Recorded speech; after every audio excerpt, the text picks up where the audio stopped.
belonging to the comedian Eric Morecambe, including a letter from Ernie Wise to Eric Morecambe saying he wanted to split up the act before they actually properly got started are up for auction in the new year.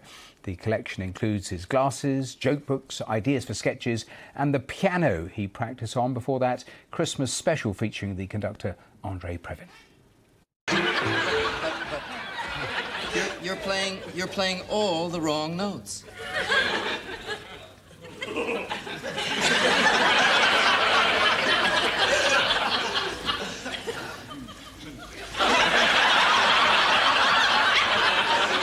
I'm playing all the right notes, but not necessarily in the right order. I'll give you that. Absolutely fantastic. Well, Jim Spencer is looking after that auction. Have a look. Eric didn't throw anything away, so he was sort of like a hoarder in a good way. And when I went out to the house, it was unchanged really from when he died. So it was sort of surreal. It felt like Eric could walk into the room.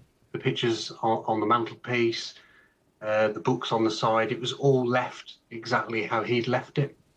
And anything you can imagine that most of us would throw away, an instruction manual for a hi-fi or whatever, he would doodle joke ideas, ideas for gags. So he was constantly working, and I think he never switched off. I don't think he ever sort of rested on his laurels. He was constantly honing his craft. So we've got hundreds and hundreds of books, and they're joke books from the 1940s, 50s, 60s, and they're just copiously annotated, and he's underlined and he's reworked old gags. So it's someone that never switched off. And I think, as Ronnie Corbett said, he was always on, maybe at the detriment of his health. But there's just so much stuff. There's tons of press and publicity photographs of all the famous stars that appeared on the Morecambe and Wise show: Glenda Jackson, Angela Rippon, Elton John. And then you've got tons of notebooks full of ideas for sketches and gags. Well, let me ask you about that, because those notebooks, the gags, as you went through it all and were reading it, could you see, did it jump out just the comic genius?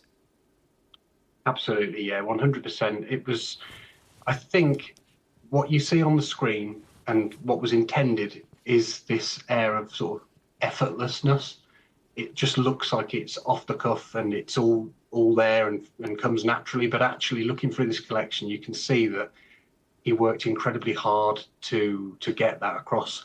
And so if you've got a diary or an address book and he's got his appointments in there, he will have scribbled next to that some idea that's just come into his head, which may later appear on a show. So he was just someone that never switched off. And you've got sketchbooks, you've got scrapbooks recording his very earliest success when he's just a schoolboy. You've even got his school reports. And tell me briefly about the letter potentially splitting up before they even got going. Yeah, that's a very poignant piece. So it's just a little scrawled letter from Ernie Wise in which he's sort of quite firmly but politely breaking up the duo. And obviously it's kind of strange to read that, to then know what they went on to, that they became the biggest stars of their day, national treasures. And it could have all been very different when you look at that letter. But well, that was Jim Spencer talking to me a little earlier. An amazing collection there. It includes telegrams from the late Prince Philip and Margaret Thatcher, as well as fellow comics Ronnie Barker and Tommy Cooper. That auction set for the new year. You're up to date.